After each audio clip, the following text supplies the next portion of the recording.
গাজায় ফিলিস্তিনিদের ওপর গণহত্যা চালানোর অভিযোগে যখন বিশ্বজুড়ে তোপের মুখে ইসরায়েল, তখন নতুন বিতর্কের জন্ম দিলেন শুভেন্দু। ইসরায়েলের মতো ভারত সরকারকেও বাংলাদেশে একই পদক্ষেপ নেয়ার উদ্ধত আহ্বান জানান তিনি। অপারেশন সিন্দুরের উদাহরণ টেনে বাংলাদেশে হামলার উস্কানি দেন এই নেতা। এই লোকদের অবশ্যই একটা শিক্ষা দিতে হবে, ঠিক যেমনটা ইসরায়েল গাজাকে দিয়েছে। আমাদের সরকার হিন্দু এবং দেশের স্বার্থে কাজ করছে। অপারেশন সিন্দুরে আমরা যেভাবে পাকিস্তানকে শিক্ষা দিয়েছিলাম, ঠিক তেমনি একটা শিক্ষা তাদের। ये मुतर बख्त क्या कहते हैं कि बांग्लादेश को सबक सिखाना चाहिए, अब वक्त आ गया है। ये शुभेंदु अधिकारी, ये बीजेपी का नेता है, लीडर है वेस्ट बंगाल का। दोस्तों, इसने कहा है कि जिस तरह से गजा में इजराइल सबक सिखा रहा है गजा वालों को, इसी तरह बांग्लादेश को भी सबक सिखाना चाहिए। भाई ओ अंत भक्तों और गोबर भक्तों, क्या तुम्हारे अंदर इतनी तप्पड़ है, क्या इतनी जुर्रत है कि आपने बांग्लादेश को सोमालिया, गजा या फिर सूडान, अफगानिस्तान समझ लिया है? और भूलकर भी ये कदम ना उठाना। बांग्लादेश अकेला नहीं है, बांग्लादेश एक बड़े ब्लॉक का हिस्सा है, एक बड़े ग्रुप का वो हिस्सा है। वो इस एरिया का, वो इस जियोग्राफिकली बहुत बड़ा प्लेयर बन चुका है साउथ एशिया में। उसके साथ पाकिस्तान है। हम अपने बांग्लादेशी भाइयों को क्या अकेला छोड़ सकते हैं शुभेंदु जी? बताओ ना। और फिर चाइना, तुर्की, ये तमाम देश बांग्लादेश के साथ हैं। असल में ये बहुत ज्यादा डरे हुए हैं बांग्लादेश से, पाकिस्तान से। पाकिस्तान और बांग्लादेश की दोस्ती इनको खटक रही है। इसी वजह से कभी पाकिस्तान के ऊपर हमले की बात करते हैं, कभी बांग्लादेश। पाकिस्तान ने तो उनको तगड़ा जवाब दिया था, इनके 5-6 तैयारे गिरा दिए थे। लेकिन अब बारी लगता है इन्होंने मार खानी है बांग्लादेश से। अस्सलाम वालेकुम दोस्तों, আমি এহসান খান আর আপনারা দেখছেন এহসান খান यूट्यूब चैनल। आशा করি আপনারা সবাই ভালো আছেন। शुभेंदु अधिकारी, जी हाँ, उसने दिया है ये एक स्टेटमेंट जिसमें बहुत बड़ी उन्होंने बात कर डाली है। ये बीजेपी के नेता हैं वेस्ट बंगाल में। दोस्तों, उन्होंने कहा है कि ये जो बांग्लादेश है ना, इसको सबक सिखाएं। और जिस तरह से इजराइल गजा पर जुल्म कर रहा है, उसी तरह हमें भी करना चाहिए बांग्लादेश के ऊपर। भाई, मुझे एक सवाल का जवाब दो। पहले ये बताओ, क्या बांग्लादेश में हिंदू नहीं है? जब आप हमला करोगे कि बांग्लादेशी जो हिंदू हैं वो क्या बच जाएंगे? इनको शर्म नहीं आती? सिर्फ बांग्लादेश से ही इतनी ज्यादा नफरत, और फिर कह रहे हैं कि उन पर हमला कर दो, उनको सबक सिखाओ। अच्छा, ये जो स्टेटमेंट दिया है उसके बाद इनके ऊपर काफी क्रिटिसिज्म हो रहा है। इंडिया से ही आवाजें इनके खिलाफ उठना शुरू हो चुकी हैं। लेकिन ये भूल गए हैं भाई, वो बांग्लादेश है, वो कोई अफगानिस्तान या गजा या फिर सोमालिया या फिर सूडान नहीं है जिसको आप यूं यूं चुटकी से जनाब सब कुछ कर लेंगे। नहीं, ऐसा नहीं। उनके पास लिबरेशन वार का एक्सपीरियंस है। वो एक कौम है, वो बांग्लादेशी 18 करोड़ हैं। अगर उनकी 2 करोड़ यूथ सड़कों पर निकल आए तो आप छुप जाओगे, आपको जगह नहीं मिलेगी छुपने के लिए। उनके अंदर लड़ने का एक जज्बा है, वो एक कौम है। फिर उनकी फौज भी प्रोफेशनल आर्मी है, उनके पास भी दुनिया के बेहतरीन हथियार हैं। फिर उनका भाई पाकिस्तान उनके साथ है। डिफेंस पैक्ट की खबरें भी आप लोग ही तो दे रहे हो, तो फिर शर्म आनी चाहिए आपको इस तरह की मतलब धमकियां लगाते हुए।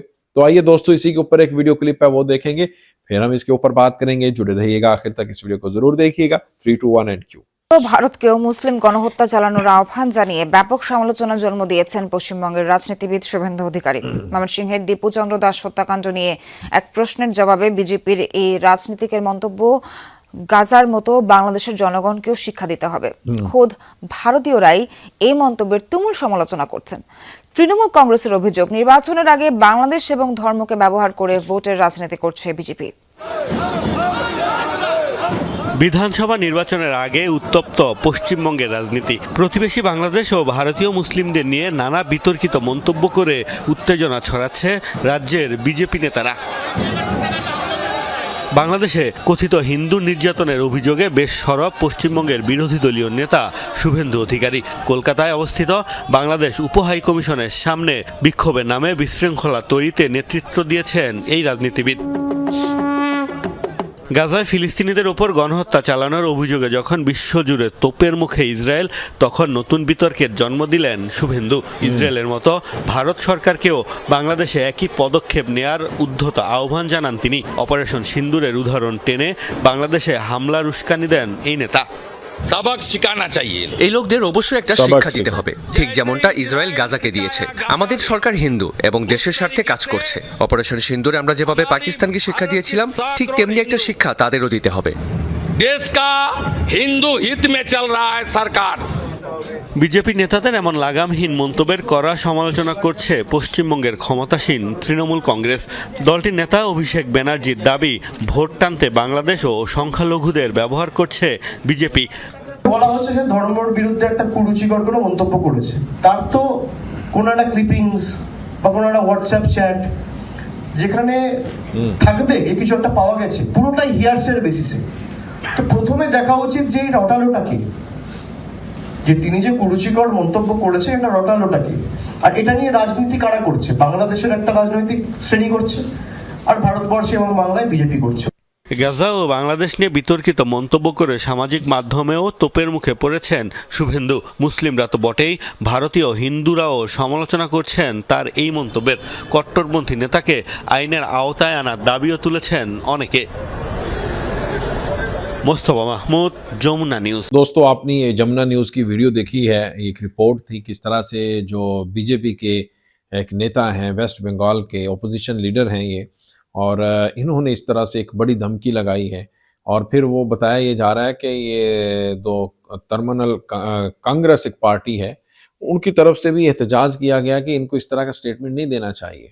ये इनके गले की हड्डी बन चुका है। लोग इनके खिलाफ इंडिया में से आवाज़ें उठ रही हैं। अच्छा, फिर मुझे इनको शर्म नहीं आती? मैं ये बात करना चाह रहा हूँ कि भाई आप देखें कि हिंदुस्तान के अंदर जो मिनॉरिटी है वो क्या सेफ़ है? क्या वहाँ पर जो मुसलमान हैं वो सेफ़ हैं? नहीं है। अब देखें, क्रिसमस ये इनका गुजरा है, ईसाइयों का, क्रिश्चियन का, वो वहाँ पर अपनी जो तकरीब है वो खुलकर नहीं कर सकते, क्योंकि हिंदू धर्म से जिनका ताल्लुक है, हिंदू आकर उनको रोकते हैं कि भाई नहीं, ये क्रिसमस ये जो है सेलिब्रेट आप नहीं कर सकते, ये हिंदुओं का देश है, ये हिंदुस्तान है, लिहाजा इधर आप ये नहीं कर सकते। पहले सवाल इनसे कोई पूछे ना, भाई क्या वहाँ पर जो क्रिश्चियन कम्युनिटी है वो सेफ़ है? उसका जवाब है नहीं है। क्या मुसलमान सेफ़ हैं? उसका जवाब है नहीं है। तो क्या सिख सेफ़ हैं? उसका जवाब है नहीं। अब देखें, जो सिख हैं वो बांग्लादेश के हक में लंदन जो एम्बेसी है बांग्लादेश की, वहाँ पर नारे लगा रहे हैं, स्लोगन लगा रहे हैं। इन्होंने, हिंदुओं ने जाके वहाँ पर कोशिश की, बीजेपी की कुछ लोगों ने, कि इनका जो इमेज है वो ख़राब करें लंदन में जो एम्बेसी है बांग्लादेश की। लेकिन वो जो सिख कम्युनिटी है वो बांग्लादेश के हक में वहाँ पर निकल आई। उन्होंने हादी के हक में नारे लगाए, हादी के जो कातिल है वो हिंदुस्तान के, उन्होंने स्लोगन लगाए। यानी जो सिख कम्युनिटी है हिंदुस्तान की, वो हिंदुस्तान के खिलाफ बात कर रही है। अब मोदी को सोचना चाहिए, समझना चाहिए कि भाई ये क्या हो रहा है मेरे साथ, तो दुनिया क्या हमारे बारे में कह रही है। तो आप ये झूठे प्रोपोगेंडे और ये नैरेटिव जो बिल्ड करते हैं, ये आप इसमें कभी भी कामयाब नहीं हो सकते इस जंग में, क्योंकि सोशल मीडिया का दौर है, लोगों को सब पता है आप किस तरह से बांग्लादेश को धमकियां लगाते हो कि भाई इसको सबक, इसको टीच करो, उसी तरह इसको सबक सिखाओ। भाई क्या सबक सिखाएंगे आप? इतनी जरूरत है तो करके देख लो हमला। बांग्लादेशियों ने कोई चूड़ियां थोड़ा पहनी हुई हैं।